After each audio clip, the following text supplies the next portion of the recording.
बाबा जी की प्यारी साथ संगत जी, आज की जो साखी है वो एक बहुत ही बड़ी सीख देने वाली साखी है कि यदि रिश्ता रखना है तो उस मालिक के साथ रखो, अपने गुरु के साथ रखो। दुनियावी रिश्तों का कोई मोल नहीं। प्यारी साथ संगत जी, एक बार ब्यास स्टेशन पर एक सेवादार को एक पर्स मिला जिसमें कुछ पैसे और बाबा जी की एक फोटो थी। उसने जोर से आवाज लगाई, ये पर्स किसका है? भीड़ में से एक बुजुर्ग बोला, अरे ये तो मेरा है। सेवादार बोला, मैं कैसे मान लूं ये आपका है? वो बोला, इसमें बाबा जी की फोटो है।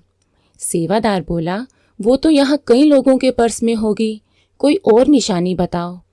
तब वो बुजुर्ग बोला कि जब मैं छोटा था तब ये पर्स मेरे पिताजी ने मुझे दिया था। तब इसमें मैंने अपने माता पिता की फोटो रखी थी क्योंकि मैं उन्हें बहुत प्यार करता था। जब मैं जवान हुआ तब मैं अपनी सूरत आईने में देखकर बहुत खुश होता था। मेरे बाल, मेरी नाक, मेरा चेहरा। तब मैंने पर्स में से माता पिता की फ़ोटो हटाकर अपनी फ़ोटो लगा ली। फिर मेरी शादी हुई। मेरी पत्नी बहुत सुंदर थी।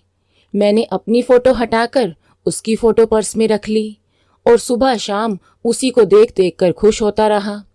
फिर मेरा बेटा हुआ। अब अपनी पत्नी की जगह बेटे की फ़ोटो इसमें आ गई। मैं सारी ज़िंदगी इन फ़ोटो को देखकर ही खुश होता रहा। कुछ साल पहले मेरे माता पिता गुजर गए। मैं बहुत रोया। मेरी पत्नी ने मुझे संभाला। पिछले साल मेरी पत्नी भी गुजर गई। मेरा पुत्र अपनी पत्नी के साथ विदेश में बस गया। अब मैं बिल्कुल अकेला हो गया हूँ। ये कहते हुए उसकी आंखों में से आंसू आ गए। अब मैंने अपने पर्स में बाबा जी की फ़ोटो रख ली है क्योंकि अब मुझे समझ में आ गया है कि मैं सारी ज़िंदगी जिन दुनियावी रिश्तों के मोह में फंसा रहा वो तो मेरी भूल थी। अगर मैंने पहले दिन से ही पर्स में बाबा जी की फ़ोटो लगाई होती तो मुझे ज़िंदगी में इतनी तकलीफ़ ना उठानी पड़ती। सेवादार ने पर्स उनके हाथ में पकड़ाया और तुरंत अपने पर्स में से अपनी पत्नी की फ़ोटो निकालकर बाबा जी की फ़ोटो रख ली।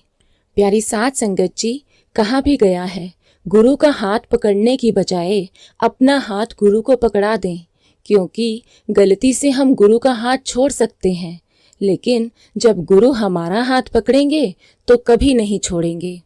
प्यारी साथ संगत जी, अगर आपको बाबा जी की साखियाँ सुनना अच्छा लगता है तो कृपया हमारे चैनल को सब्सक्राइब करें जी।